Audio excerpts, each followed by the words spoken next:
प्रिय छात्रों, नैतिक शिक्षा की कक्षा में आपका पुनः स्वागत है। अपनी पिछली वीडियो में मैंने आपको पाठ 7 उद्बोधन गीत का वाचन करके तथा उसके प्रश्नोत्तर आदि अभ्यास कार्य को समझाकर पूरा कराया था।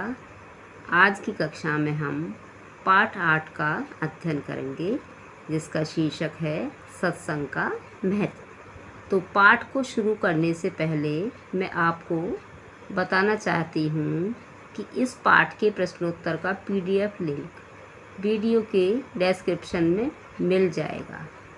आप पाठ को पढ़िए और वहाँ से देखकर प्रश्नोत्तर पूरे कर लीजिए।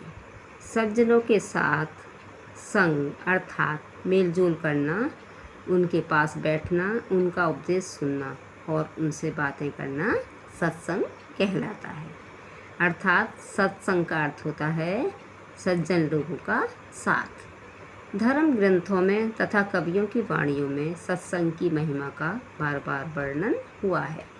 वास्तव में किसी भी व्यक्ति के व्यक्तित्व का निर्माण उसके संग तथा परिवेश के आधार पर ही हुआ करता है। व्यक्ति जैसे परिवेश में रहता है, अच्छे या बुरे जैसे भी लोगों का संग करता है, वैसा ही स्वभाव उसका बनने लगता है। अपने संगीत साथियों के आचरण जैसा ही उसका आचरण होने लगता है और उनके गुण दोष भी उसके अपने गुण दोष बनने लगते हैं।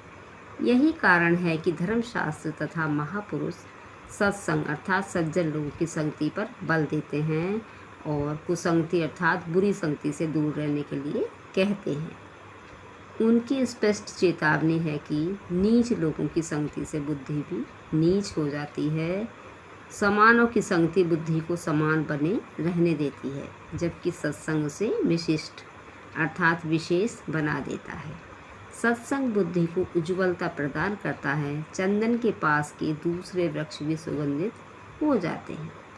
जिस प्रकार जल की बूंद गर्म तवे पर पड़ने पर नष्ट हो जाती है, कमल के पत्ते पर मोती जैसी लगती है, और वही बूंद यदि स्वाति नक्षत्र में समुद्र की सीपी में गिर जाए तो मोती बन जाती है, उसी प्रकार सत्संगति व्यक्ति को चमका देती है अर्थात उसका उद्धार कर देती है।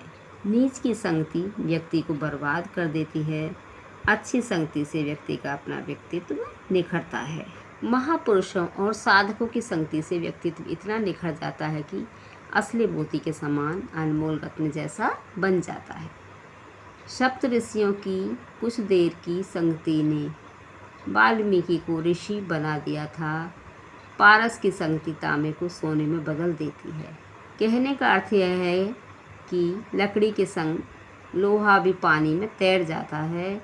अर्थात सज्जन लोगों का संग करने से मनुष्य की हर प्रकार से उन्नति होती है। चंदन वृक्ष के निकटवर्ती वृक्ष चंदन ही बन जाते हैं। महर्षि दयानंद के संपर्क ने इस जाति को श्रद्धानंद, दर्शनानंद, हंसराज, गुरुदत्त, लेखराम, राजपाल जैसे महान पुरुष प्रदान किए। गांधी जी के संग ने जवाहर पटेल, राजगोपालाचार्य, राम मनोहर लोहिया, जयप्रकाश नारायण कृपलानी जैसी विभूतियाँ देश को दी।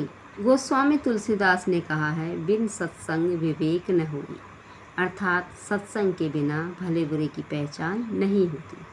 कबीर का कथन है कि कबीरा संगत साध की, जो गंधी की बास, जो कुछ गंधी दे नहीं तो भी बास सुबास। अर्थात सज्जन का संग गंध बेचने वाले के पास में रहने के समान है।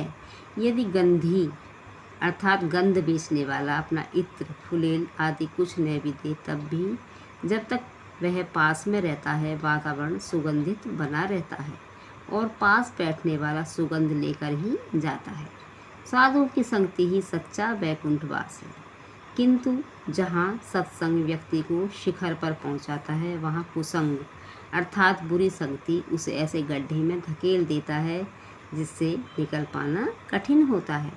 यदि अच्छी संगति सहारा प्रदान करती है तो कुसंगति पैरों में बंधे पत्थर के समान होती है, जो सन्मार्ग की ओर बढ़ने ही नहीं देती।